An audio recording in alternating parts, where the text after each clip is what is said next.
स्याही का सही या गलत इस्तेमाल ही तय करता है कि आप क्रांति के सिपाही हैं या भ्रांति के।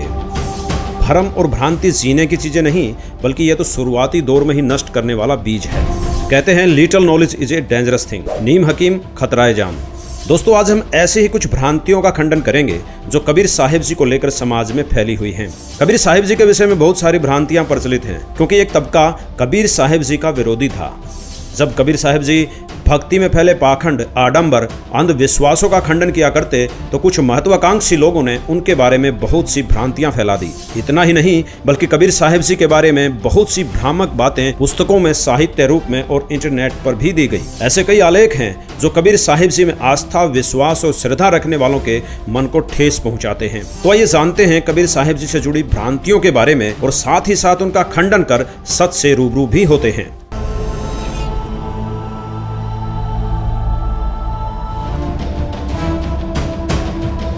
सबसे पहले हम बात करते हैं कबीर साहिब जी के जन्म को लेकर फैली भ्रांतियों के बारे में। ऐसा कहा जाता है कि कबीर साहिब जी का जन्म विधवा ब्राह्मणी से हुआ है। दोस्तों, 5 वर्ष की आयु से ही कबीर साहिब जी ने अपने तत्व ज्ञान से उस समय के सभी काजी, मुल्ला, पीर और संत महंतों के छक्के छुड़ाने शुरू कर दिए थे, जिससे नाराज होकर ब्राह्मणों और मुस्लिमों ने कबीर साहिब जी को बदनाम करने की ठान ली। जिसके बाद कबीर साहिब जी से ईर्ष्या करने वाले ब्राह्मणों ने तो मुस्लिमों को बदनाम करने के लिए कबीर साहिब जी को मुस्लिम विधवा की संतान कह दिया, और मुस्लिमों ने हिंदुओं को बदनाम करने के लिए विधवा ब्राह्मणी की संतान कह दिया। किंतु आज तक कोई भी उस विधवा ब्राह्मणी, उस विधवा स्त्री का नाम, उसके पति का नाम, सास ससुर, जेठ देवर, ननंद एवं माँ बाप, भाई बहन, दादा नाना इत्यादि में से किसी भी रिश्ते की जानकारी नहीं दे पाया। वास्तविकता तो यह है कि कबीर साहिब जी काशी के लहरतारा तालाब में एक कमल के फूल पर बालक रूप धारण करके सशरीर प्रकट हुए थे।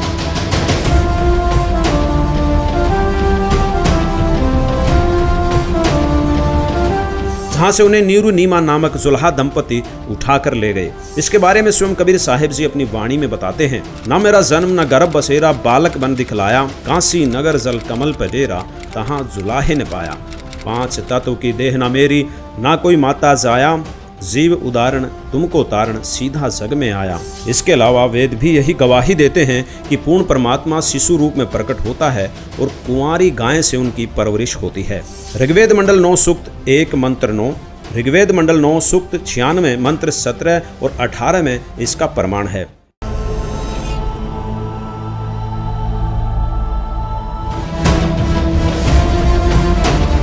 कुछ लोग कबीर साहिब जी को हिंदू तो कुछ लोग उनको मुस्लिम बताते हैं। दरअसल कबीर साहिब जी जब हिंदू धर्म में फैले पाखंड व अंधविश्वास का खंडन किया करते, तब हिंदू धर्म के गुरु, संत, महंत उन्हें मुस्लिम कहकर उनका विरोध करते थे। और इसी प्रकार जब मुस्लिम धर्म में हो रही गलत क्रियाओं का खंडन कबीर साहिब जी करते, तो मुस्लिम धर्म के काजी, मुल्ला, पीर उन्हें काफिर व हिंदू धर्म का बताते और उनका विरोध किया करते थे। लेकिन इस बारे में कबीर साहिब जी ने अपनी वाणी के माध्यम से बताया है कि हिंदू मुस्लिम दो नहीं भाई, दो कहें सो दो जग जाई।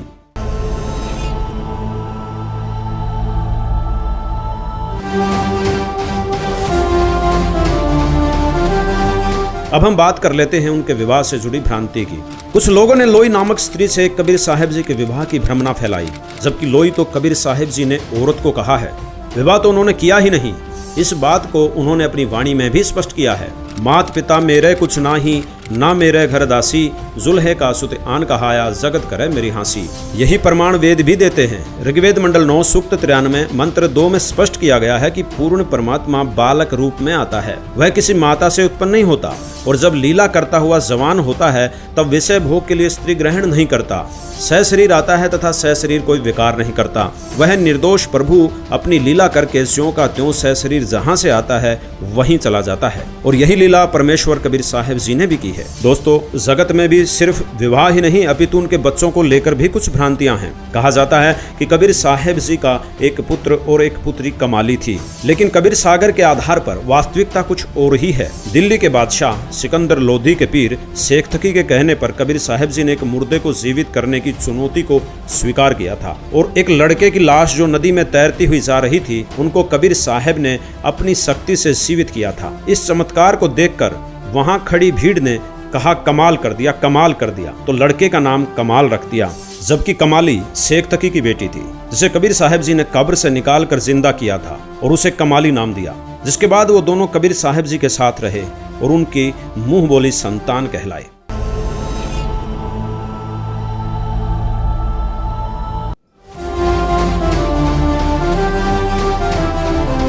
कबीर साहब जी हिंदू और मुस्लिम दोनों दीन की निंदा करते थे। यह भ्रम भी काफी लोगों के जहन में है, जबकि कबीर साहब जी तो दोनों धर्मों का नहीं बल्कि उनमें फैले पाखंड का विरोध करते थे। उन्होंने पाखंडवाद, अंधविश्वास, जाति भेदभाव का विरोध किया, जिसे कुछ मूर्ख लोगों ने निंदा का रूप दे दिया।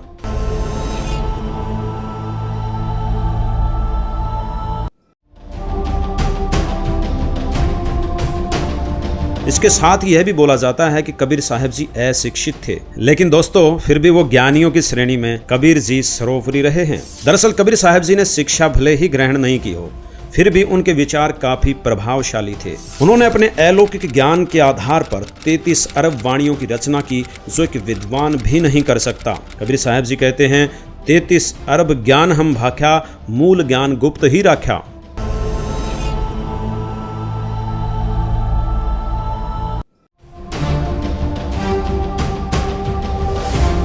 दोस्तों पवित्र शास्त्रों का ज्ञान नहीं होने के कारण कबीर साहब जी के बारे में एक और भ्रांति है। लोग कहते हैं कि कबीर जी पूर्ण परमात्मा नहीं हो सकते। उनको एक पीर, पैगंबर, नबी, संत, गुरु, समाज सुधारक आदि बोल सकते हैं, लेकिन अल्लाह, खुदा, गॉड, रब, भगवान नहीं। दोस्तों आपको बता दें कि कबीर साहिब जी ही वह पूर्ण परमात्मा हैं जिसे अविनाशी प्रभु कहते हैं। यह सभी धर्मों के पवित्र शास्त्रों ने भी प्रमाणित किया है। कबीर साहब जी भी स्वयं अपनी वाणी में कहते हैं, हाड चाम लहू न मेरा कोई जाने सतनाम उपासी, तारण तरण अभय पद दाता, मैं हूं कबीर अविनाशी।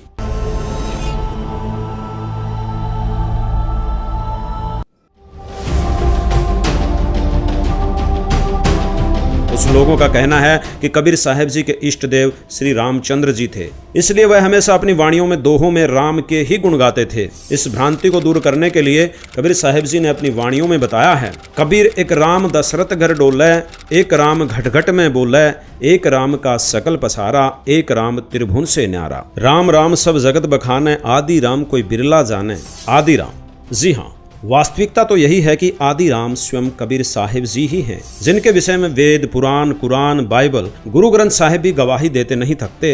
और अब वर्तमान में उन्हीं के अवतार संत रामपाल जी महाराज भी समाज से भ्रांतियों, कुरीतियों और पाखंडवाद को जड़ से खत्म करके सभी धर्मों को शास्त्रानुकूल साधना बताते हैं। दोस्तों एक स्वस्थ समाज के निर्माण के लिए भ्रांतियों का दूर होना अति आवश्यक है। ऐसा केवल संत रामपाल जी महाराज द्वारा दिए गए तत्व ज्ञान से ही संभव हो पाया है। संत रामपाल जी महाराज जी ही विश्व भर में एकमात्र ऐसे संत हैं जो बिना प्रमाण के एक भी बात नहीं करते। हर बात का उनके पास प्रमाण होता है। वे हमारे ही सदग्रंथों से प्रमाणित करके उनके साक्ष्य हम सबके सामने प्रस्तुत करते हैं, ताकि किसी के भी मन में कोई भ्रमना न रह जाए। आज उन्हीं के द्वारा सत्य ज्ञान का पैगाम जन जन तक पहुंच रहा है। अतः भक्त समाज से प्रार्थना है, कृपया संत रामपाल जी महाराज जी के सत्संग सुने और अपनी हर शंका का निवारण करके उनसे नाम दीक्षा लेकर अपना कल्याण करवाएं और विश्व में फैली भ्रांतियों पर ध्यान न देकर तत्व ज्ञान को स्वीकार करके अपना मनुष्य जन्म सफल बनाएं। धन्यवाद।